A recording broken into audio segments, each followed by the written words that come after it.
வணக்கம். நான் doctor Arun Kannan, orthopaedic surgeon from Apollo hospital, Chennai. இந்த வீடியோவில் முக்கியமாக ஐடி எம்ப்ளாயீஸ்க்கு இந்த பேக் பெயின் ப்ராப்ளம் ஏன் ரொம்ப காமனாக இருக்குது, அதுக்கு என்ன தீர்வு அப்படிங்கிறத பற்றி பார்க்கலாம். ஐடி இண்டஸ்ட்ரியில் இப்போ பெரும்பாலானோர் இங்கே சென்னையில் இருக்கிறவங்க நிறைய பேர் ஐடியில் தான் ஒர்க் பண்ணுறாங்க. எஸ்பெஷலி இந்த மிடில் கிளாஸ் அந்த குரூப் எடுத்தீங்க அப்படின்னா நிறைய பேர் ஐடியில் இருக்கிறாங்க.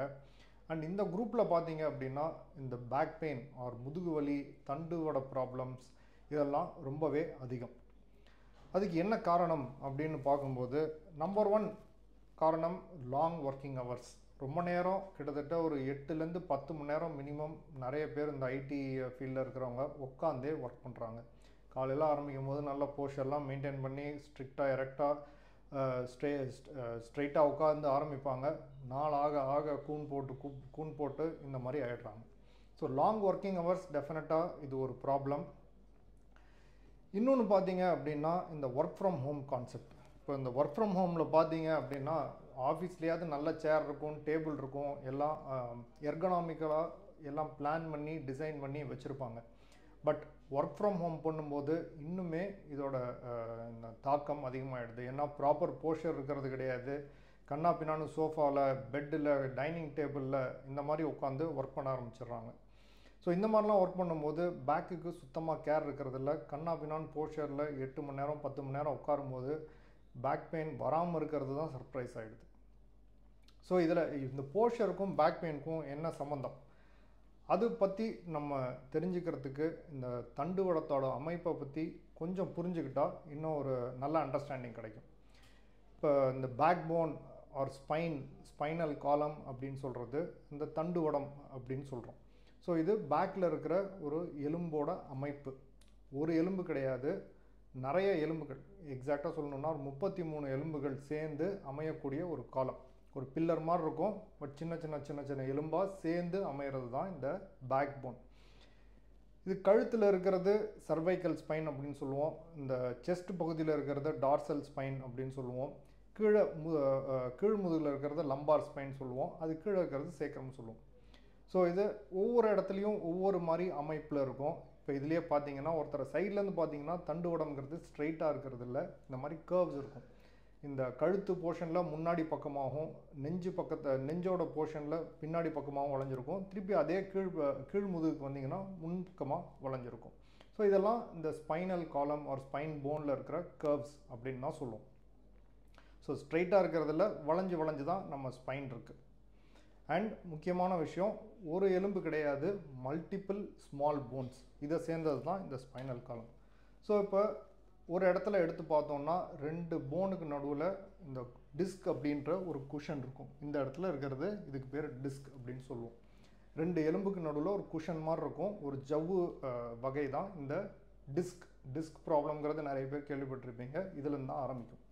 ஸோ ஒரு எலும்புலேருந்து இன்னொரு எலும்புக்கு எடை போடும்போது அதை ஒரு குஷன் பண்ணி இன்னொரு கீழே இருக்கிற எலும்புக்கு செலுத்துறதுக்கு ஒரு நல்ல குஷன் ஆர் ஷாக் அப்சார்பர் மாதிரி இந்த டிஸ்க் இருக்கும்.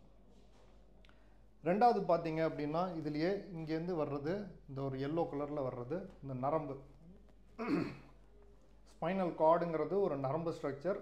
அதை சுற்றி இருக்கிற எலும்பு தான் இந்த ஸ்பைன் போன். ஸோ அந்த ஸ்பைனல் கார்டுங்கிறது நம்ம கைக்கு, காலுக்கு, இதுக்கெல்லாம் நரம்புகள் எடுத்துகிட்டு வர்ற ஒரு பாதை தான் இந்த ஸ்பைனல் கார்டு. இந்த ஸ்பைனல் கார்டுங்கிறது இந்த எலும்புக்கு நடுவில் இருக்குது. ஒவ்வொரு இடத்துலையும் இப்போ கைக்கான நரம்புகள்லாம் கழுத்துலேருந்து வெளியில் வரும், காலுக்கான நரம்புகள்லாம் இந்த கீழ் முதுகுலேருந்து வெளியில் வந்து காலுக்கு போகும் இந்த ஸ்பைனல் கார்டுலேருந்து. ஸோ முக்கியமான இந்த 2 எலும்பு, அதை இணைக்கிறதுக்கு ஒரு டிஸ்க் இருக்குது. அந்த டிஸ்க்குக்கு ஜஸ்ட்டு பின்னாடி தான் இந்த ஒவ்வொரு இடத்துலையும் இந்த நரம்பு வெளியில் வரும். ஸோ இதுதான் ஒரு முக்கியமான இதோட ஜங்ஷன் ஆர் ஜாயிண்ட் அப்படின்னு நம்ம வச்சுக்கணும். ஸோ இந்த டிஸ்க்குங்கிறது ஒரு குஷன் மாதிரி மெட்டீரியல். ஸோ அதில் அதிகம் ஸ்ட்ரெயின் பண்ண அது டேமேஜ் ஆகிறதுக்கான வாய்ப்புகள் அதிகம். இந்த டிஸ்க்குங்கிறது 2 மாதிரி இன்ஜுரிஸில் டேமேஜ் ஆகலாம். ஒன்று, நீங்கள் ஏதாவது சடனாக வெயிட் குனிஞ்சு தூக்கும்போது ப்ரெஷர் ஜாஸ்தியாகி அந்த டிஸ்க் வந்துட்டு சேதமடையலாம். இது அக்யூட் இன்ஜுரி. திடீர்னு ஒரு தடவை அடிபட்டு அது டேமேஜ் ஆகிறது ஒரு வகையான இன்ஜுரி. நிறைய பேருக்கு இந்த டிஸ்க் ப்ரொலாப்ஸ்னு கேட்டிருப்பீங்க. யூஸ்வலாக இந்த மாதிரி ஒரு சில டைம் ஸ்ட்ரெயின் ஆகும்போது இந்த மாதிரி டிஸ்க் ப்ரொலாப்ஸ் ஆகிடலாம். ப்ரொலாப்ஸ் ஆகும்போது பின்னாடி இருக்கிற நரம்பில் இந்த தாக்கம் ஏற்பட்டு இந்த சயாட்டிகா பெயின் வரும். அந்த சயாட்டிக்கான்னு நீங்கள் கேள்விப்பட்டிருக்கிறது இதை சம்மந்தப்பட்ட ஒரு பிரச்சனை தான். இந்த டிஸ்க் பல்ஜ் ஆகி இந்த நரம்பு அழுத்தும் போது இந்த நரம்பில் வலி வர்றது தான் இந்த சயாட்டிக்கா அப்படின்னு சொல்லுவோம். இது ஒரு வகையான இன்ஜுரி, திடீர்னு அடிபட்டு வர்றது. இன்னொரு வகையான இன்ஜுரி பார்த்தீங்க அப்படின்னா ரொம்ப நாள் போஸ்டர் இல்லாமல் இருந்துச்சு அப்படின்னா அந்த டிஸ்கில் டெய்லி கொஞ்சம் ஸ்ட்ரெயின் இன்க்ரீஸ் ஆகிட்டே இருக்கும். டெய்லி நீங்கள் வந்துட்டு சரியாக உட்காரல, நேராக உட்காரல, ரொம்ப சாஞ்சு உட்காந்துருக்கிறீங்க, ரொம்ப கூன் போட்டு உட்காந்துருக்கிறீங்கன்னா டெய்லி அந்த டிஸ்கில் கொஞ்சம் ஸ்ட்ரெயின் வந்துகிட்டே இருக்கும். Over a period of time அது தேஞ்சு போயிடும். ஸோ ஏஜ் ஒரு ஃபேக்டர், நம்மளோட பேட் போஸ்டர் ஒரு ஃபேக்டர், மூணாவது உடல் எடை. ஸோ வெயிட் அதிகமாக இருக்கவங்களுக்கும் இந்த டிஸ்க் டேமேஜ் ஆகிறதுக்கான வாய்ப்புகள் அதிகம். ஸோ இப்போ இதில் ஈஸிலி நம்மளால் கரெக்ட் பண்ணக்கூடியது அப்படின்னு பார்த்தீங்கன்னா நம்மளோட போஸ்டர். ஏஜை நம்மளால் சரி பண்ண முடியாது, வெயிட்டும் சரி பண்ண முடியும், பட் அந்தளவுக்கு ஈஸி இல்லை. பட் போஸ்டர் டெஃபினட்டாக நம்ம கொஞ்சம் கவனம் கொடுத்தா சரி பண்ணிடலாம்.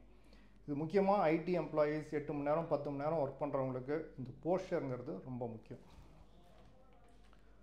ஸோ இப்போ பலவிதமான பேட் போஸ்டர்ஸ் இருக்குது. ஒவ்வொருத்தரும் ஒவ்வொரு மாதிரி தப்பான போஸ்டரில் உட்காந்து ஒர்க் பண்ணுவாங்க. இதில் 2 விதமான ஒரு போஸ்டர் ப்ராப்ளம் ரொம்பவே காமன். இப்போ இந்த படத்தில் பார்த்தீங்க அப்படின்னா இந்த நடுவில் இருக்கிறவங்களும் சரி, இந்த சைடில் இருக்கிற இந்த எல்லோ டிஷர்ட் போட்டிருக்கிறவங்க சரி, காமன் பேட் போஸ்டர்ஸ் அப்படின்னு சொல்லுவோம். நடுவில் உட்காந்துருக்கிற லேடி பார்த்தீங்கன்னா கூன் போட்டு உட்காந்து வேலை செஞ்சிட்ருக்குறாங்க. பேக்குக்கு ஒரு சாய்மானம் இல்லை, சப்போர்ட்டே கிடையாது. இது ஒரு விதமான பேட் போஸ்டர், இதுவும் டிஸ்கஸ் ட்ரெயின் பண்ணும். இந்த எல்லோ ஷர்ட் போட்டு உட்காந்துருக்கிறவர் பார்த்தீங்கன்னா நல்லா சாஞ்சு உட்காந்துருக்கிறாரு, ஸ்ட்ரெயிட்டாக இல்லை பேக். ஸோ அதில் பார்த்தீங்கன்னா கீழ் போர்ஷன், முதுகோட கீழ் போர்ஷனுக்கு சுத்தமாக சப்போர்ட் இல்லாமல் இருக்குது. அதனால் அதில் இன்னும் ஜாஸ்தி ஸ்ட்ரெயின் வரும். ஸோ இந்த 3 பேரில் பார்த்தீங்க அப்படின்னா ஒரே ஒருத்தவங்க அந்த கார்னரில் இருக்கவங்க மட்டும்தான் கரெக்டாக உட்காந்துருக்குறாங்க. மற்ற 2 பேரும் காமன் பேட் போஸ்டர்ஸ். இது 2ஐயும் அவாய்ட் பண்ணுறது ரொம்பவே முக்கியம். ஸோ இப்போ கரெக்ட் போஸ்டர் அப்படின்னா என்னங்கிறத நம்ம கொஞ்சம் துல்லியமாக பார்க்கணும். இப்போ இவங்க என்னெல்லாம் கரெக்டாக பண்ணியிருக்கிறாங்க.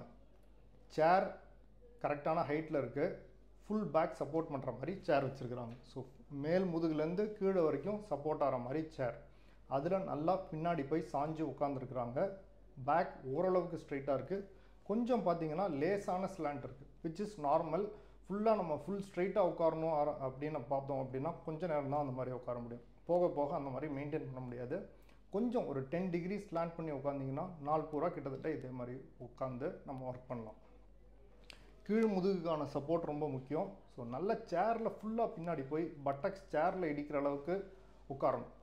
அதுக்கு இன்னொரு முக்கியமான என்னென்னா, இந்த உட்கார்ந்துருக்கிற போர்ஷனோட நீளம் ஆர் லெங்த் ரொம்ப அதிகமாக இருக்கக்கூடாது.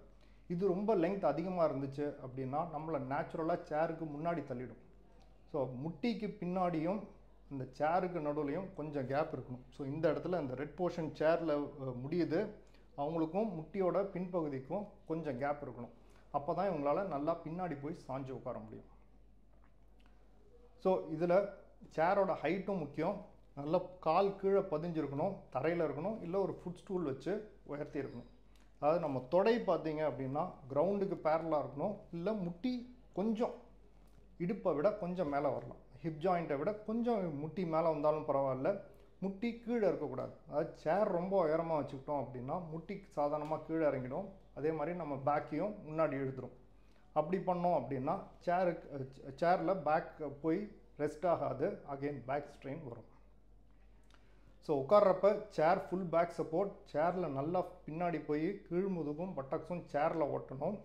முட்டிக்கும் சேருக்கும் நடுவில் கொஞ்சம் கேப் வரணும்.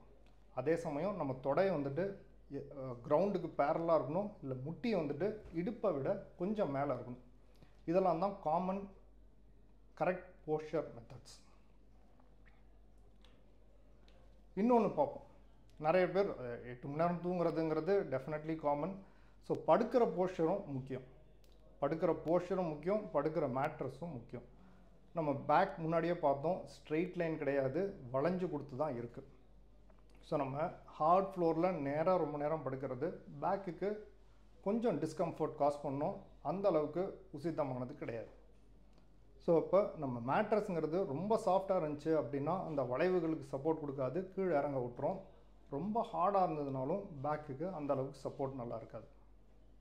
ஓரளவுக்கு வளைஞ்சு கொடுக்குறோம், மீடியம் ஃபேர்ம் மேட்ரஸ் யூஸ் பண்ணணும். இந்த மெமரி ஃபோம் மேட்ரஸஸ்லாம் இதுக்கு ரொம்ப கரெக்டாக இருக்கும் பேக்குக்கு. அதே மாதிரி முக்கியமாக மல்லாக்க படுக்கிறது தான் பெஸ்ட். அதாவது கவுந்து படுக்காமல் பேக்கு, அதாவது முதுகுக்கு மேலே நேராக பார்த்து படுக்கிறது தான் பெஸ்ட்டு ஸ்லீப்பிங் பொசிஷன் அப்படின்னு சொல்லுவோம். கொஞ்ச நேரம் நீங்கள் உருக்களித்து சைடில் படுக்கலாம், பட் மேக்ஸிமம் டைம் நீங்கள் முதுகுக்கு மேலே படுக்கிறது தான் பெஸ்ட். கவுந்து படுக்கிறத முக்கியமாக அவாய்ட் பண்ணிடணும். ஸோ ஒரு சம்மரியில் சொல்லணும் அப்படின்னா, இந்த பேக்கில் ஏற்படுற இந்த தண்டு வடத்தில் ஏற்படுற பிரச்சனைகளில் பேக் பெயின் ரொம்ப காமன். எஸ்பெஷலி ஐடி மக்கள் ரொம்ப நேரம் உட்காந்து ஒர்க் பண்ணுறவங்கள ரொம்ப காமன். இதை அவாய்ட் பண்ணுறதுக்கு நல்ல கரெக்டான சேர், ஃபுல் பேக் சப்போர்ட் பண்ணுற மாதிரி யூஸ் பண்ணணும். சேரில் நல்லா பின்னாடி போய் சாஞ்சு உட்காந்து மேக்ஸிமம் டைம் ஒர்க் பண்ணணும். அதே சமயம் படுக்கும்போது நல்ல மேட்ரஸ், ஃபேர்மான மேட்ரஸ் யூஸ் பண்ணி பேக் ரெஸ்ட் ஆகிற மாதிரி படுங்க.